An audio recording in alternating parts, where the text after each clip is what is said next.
The sustained attacks in Benue State and their communities there by suspected herdsmen is a potential recipe and catalyst for food insecurity.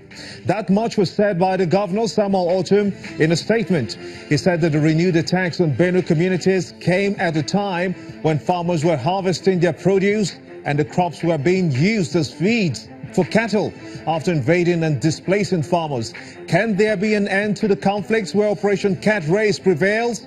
What more can the governor do despite an anti-open grazing law? Data feeds are coming through in one place simultaneously on all our social media platforms, channelstv.com and on youtube.com/channelsweb. You can follow us right now on m.channelstv.com and on Facebook as well. We'll get all our platforms on social media covered. Be part of the show. Tweet at Gimba Umar CTV and use the hashtag State of the Nation to air your thoughts on the subject. On Tuesday, the Senate issued a 14-day ultimatum to the Inspector General of Police, Ibrahim Idris, to investigate and arrest the perpetrators of the Benue attacks that led to the death of over 73 persons. The two chambers of the National Assembly condemned the wanton attacks by suspected herdsmen in Benue, while the House of Representatives, on its own, has also said it will investigate the killings in Benue and other states in the country and report back in 4 weeks. The Deputy Inspector General of Police in charge of operations, Habila Joshak, has been drafted to Yobe State as part of efforts to rescue the missing Dapchi schoolgirls. The President Muhammad Buhari gave security agencies the order to rescue the abducted girls. The President wants the girls reunited with their families and for them to continue their education. But can the DG, that will be the DIG, Joshak, make inroads in his mission? How long will the families of the Dapchi girls have to wait to reunite with their daughters? It's prime time here in Lagos, and this is State of the Nation.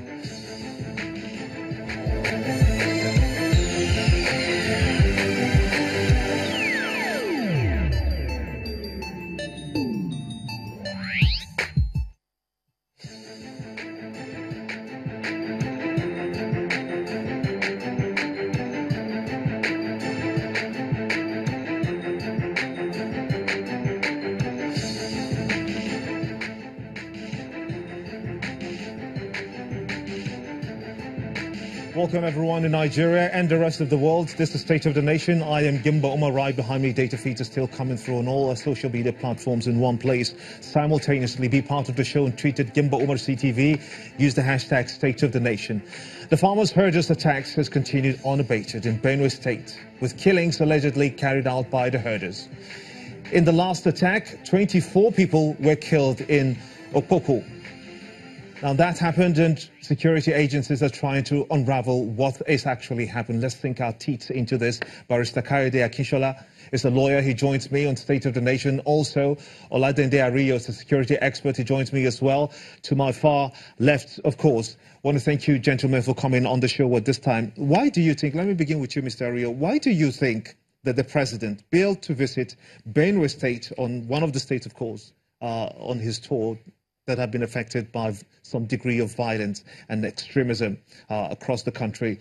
What message do you think is being pushed ahead? Well, it's unfortunate that these things are happening, and repeatedly too.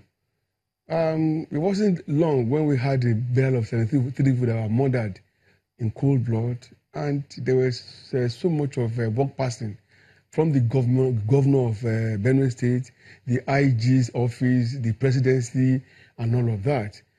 Well, here we are again, another 24 people murdered in similar fashion, in a way that not one of the attackers could be arrested and presented before the world. So it's really unfortunate. Remember that there was so much clamor and cry for the president to visit Benue State and express sympathy, and empathy with people as well. But for whatever reason known to him, which for me is a minus, he didn't go. Now that this has happened, I wonder what he's going to be telling them, okay? Because they were expecting some reassurances from him. So many of the people will have heard them to rebuild their life and begin again. But now this has happened. So I don't know what new thing is going to tell them that will make them feel any safer, okay? Or that will give them the assurance or the hope that this will not be, this last one will be the last and won't happen again. It's unfortunate. Mr. Kisola, when you look at this situation, and we were expecting some burial today to happen for those 24, but unfortunately there was no reason given by the Benue State Governor on why this was suspended. What do you think is actually happening? I mean, people who have died, families are grieving. One would have expected that when you've made an announcement that they will be buried on a day like today, Friday, and that doesn't happen. What do you think is actually responsible for this? Now, Mr. Governor is the Chief Security Officer of the state, and to a large extent, it behoves on him to be able to know that, oh, if we do the state burial, initially, he actually said it was going to be a mass burial. But it got to a time that he actually said, oh, it's not going to work that way. And in line with Section 33 of the Constitution of the Federal Republic of Nigeria, as amended, every Nigerian, wherever you are, the right to life is a constitutional guarantee. That every Nigerian, wherever you are, your life, the safety of your life and property should be something on the part of the government that they should be able to do. But reverse is what we are currently witnessing here in Nigeria, particularly in Benue State. And when you look at it, there could be autopsy going on.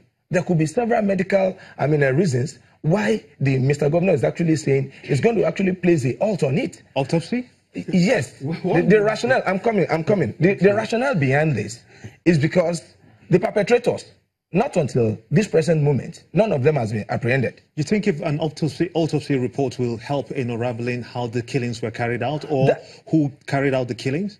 How the killings were actually carried out. Because most of these things, when you look at it, did they actually make use of guns while doing it? Was it actually a machete that was used? All of this is quite important.